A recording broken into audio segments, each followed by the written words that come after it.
Santiago, Kabanata 2. Mga kapatid ko, yayamang mayroong kayong pananampalataya ng ating Panginoong Hesukristo na Panginoon ng kaluwalhatian ay huwag magtatanggi sa mga tao.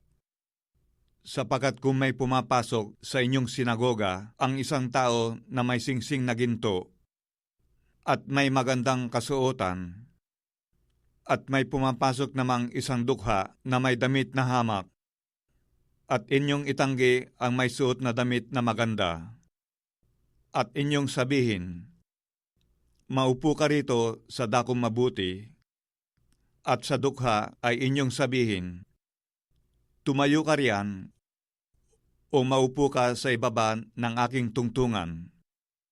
Hindi ba kayo'y nagtatanggi sa inyong sarili at nagiging mga hukom na may masasamang pag-iisip?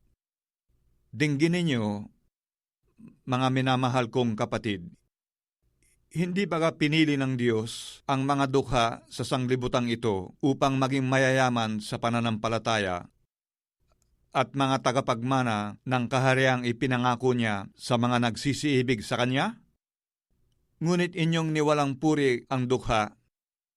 Hindi ba kayo'y pinahihirapan ng mayayaman at sila rin ang kumakaladkad sa inyo sa harapan ng mga hukuman? Hindi ba nilalapastangan nila yaong marangal na pangalan na sa inyo'y itinatawag? Gayunman, kung inyong ganapin ang kautosang hari ayon sa kasulatan, iibigin mo ang iyong kapwa na gaya ng sa iyong sarili, ay nagsisigawa kayo ng mabuti. Datapwat, kung kayo'y nagtatanggi ng mga tao, ay nangagkakasala kayo, at kayo'y hinahatulan ng kautusan na gaya ng mga swail. Sapagat ang sinumang gumaganap ng buong kautusan, at gayon may natitisod sa isa, ay nagiging makasalanan sa lahat. Sapagat ang nagsabi, huwag kang mangalunya, ay nagsabi naman, huwag kang pumatay. Ngayon, kung ikaw ay hindi nangangalunya, ngunit pumapatay ka, ay nagiging swail ka sa kautusan. Gayon ang inyong salitain, at gayon ang inyong gawin, na gaya ng mga taong huhukuman sa pamamagitan ng kautusan ng kalayaan. Sapagat ang paghuhukom ay walang awa doon sa hindi nagpakita ng awa. Ang awa ay lumuluwalhati laban sa paghuhukom. Anong pakikinabangin, mga kapatid ko, kung sinasabi ng sinuman na siya'y may pananampalataya, ngunit walang mga gawa? Makapagliligtas baga sa kanya ang pananampalatayang yan?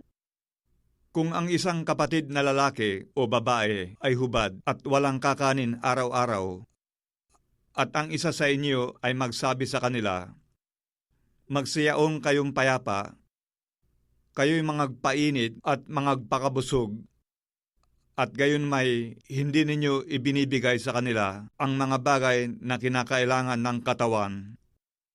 Anong mapapakinabang dito? Gayon din naman ang pananampalataya na walang mga gawa ay patay sa kanyang sarili. Oo, sasabihin ng isang tao, ikaw ay mayroong pananampalataya at ako'y mayroong mga gawa. Ipakita mo sa akin ang iyong pananampalatayang hiwalay sa mga gawa.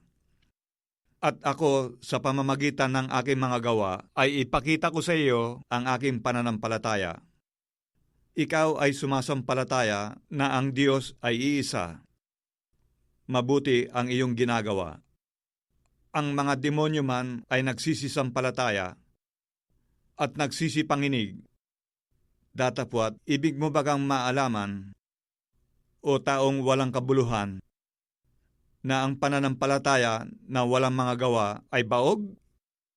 Hindi baga ang ating amang si Abraham ay inaring ganap sa pamamagitan ng mga gawa dahil sa kanyang inihain si Isaac na kanyang anak sa ibabaw ng dambana?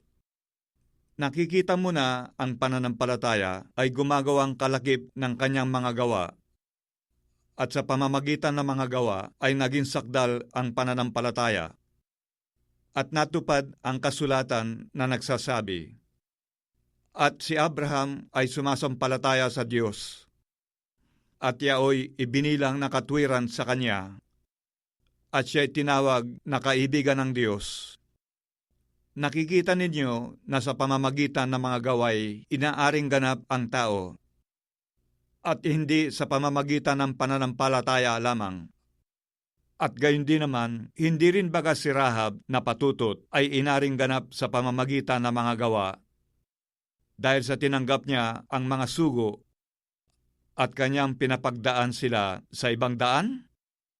Sapagkat kung paanong ang katawan na walang espiritu ay patay, ay gayon din ang pananampalataya na walang mga gawa ay patay.